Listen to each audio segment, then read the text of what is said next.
Introducing the luxurious, mysterious Orient Express restaurant. Everything for your dining pleasure. Wow, this looks a lot like a train wreck I saw one time. I hope nobody was hurt. Stop it. Now come here. Look at this. See this? This is an actual sconce from an actual dining car on the Orient Express. It was made in Paris in 1907, and they used it for 20 years. Wow. Isn't this great? There are going to be two of them, and one of them will go on each side of the entrance. Well, they're beautiful. You know, I saw some stuff like that at Dr. Mike's Fun Shop, but you ought to take a scouring pad to it.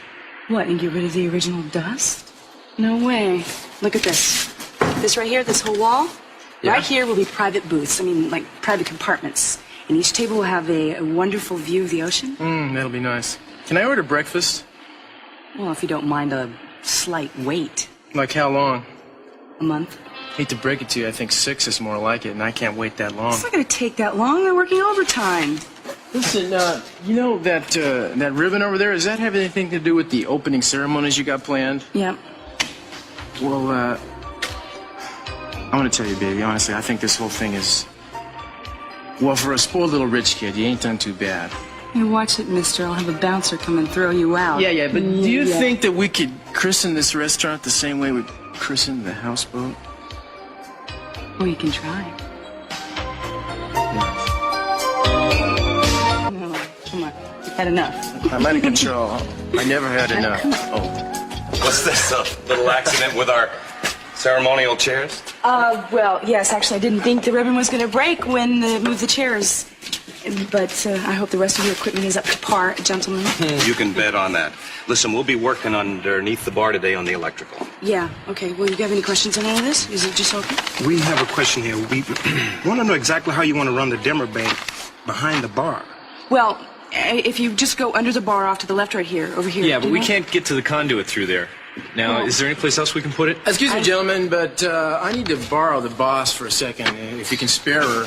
We'll figure it out, Ms. Catwell. Yeah. All right. Don't worry about it. Okay, I trust Thanks you. a lot, guys. Yeah.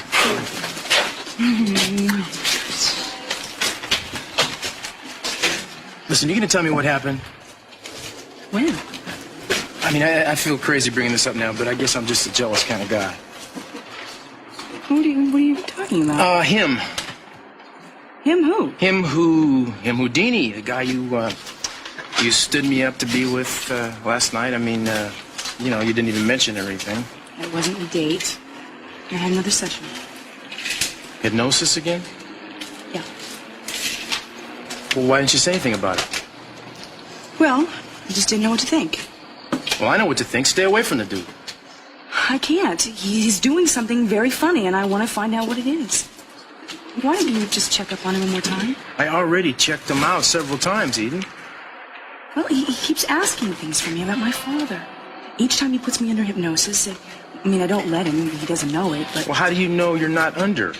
Because the book I got says that you can't hypnotize someone if they're not willing. So I'm not willing.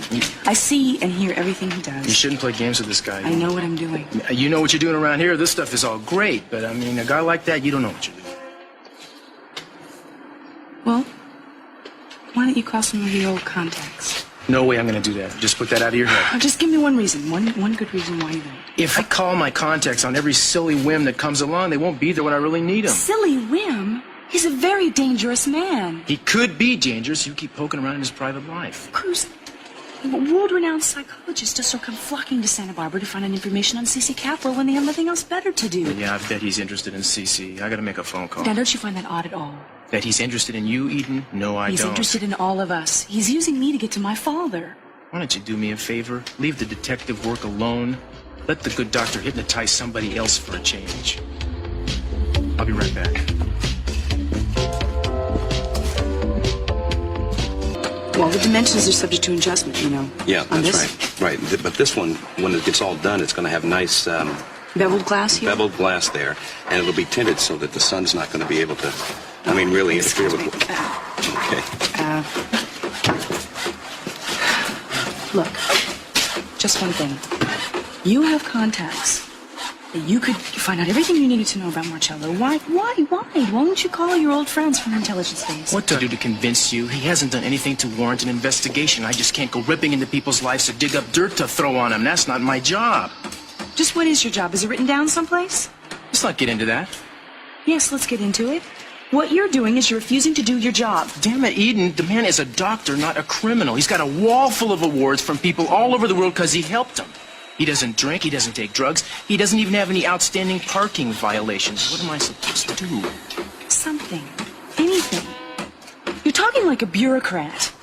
What am I supposed to be? The Capwell's private police department? I can't just go throwing my life down and go chase after every bad guy who asks bad questions about your father. Cruz, you're telling me to be a good little girl and ignore it and maybe it'll go away. I am scared. And I need your help.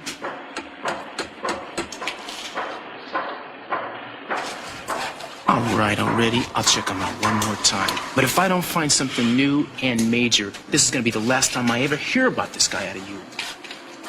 You're wonderful.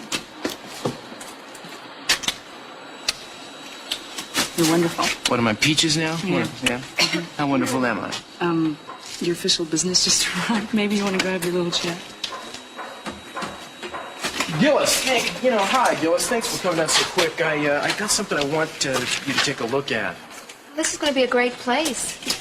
It's going to look terrific. Oh, thank you. Well, maybe we can have the policeman's ball here next year. Huh? Excuse me. Listen, I want you to read this from beginning to end, and don't comment until you're finished. Well, what is it? Just don't ask questions, Gillis. Please read it.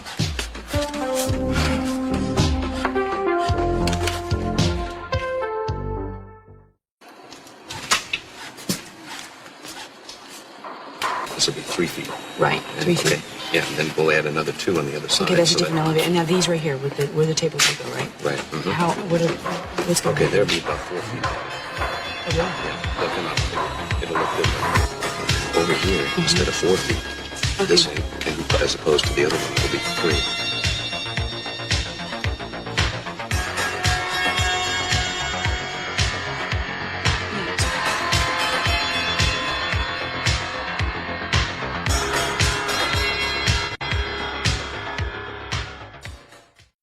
Fantastic. I had no idea we were up so high. The view is stunning. Yeah, let's go back. No, not yet. I find the ocean air very refreshing. Reminds me in a way of a certain city in Italy. I used to stand in the town square and look up at the villas on the hillside and imagine what it would be like to live in them. Be one of those people. Is that what it is? With my father? Fascination for the rich and powerful. Yes, in a way. Yes, and your father's a real American hero. Thank you for the file. It was most interesting. He's a decorated war hero and a devoted family man, successful businessman. I admire his ability to survive. How can you say that about him? Especially after he let you go? And he told Sophia to leave? Oh, I'm not revengeful, Eden. Not at all. You haven't known him that long. It's true, it's been a very short time. And yet I feel like I've known him for a very long time.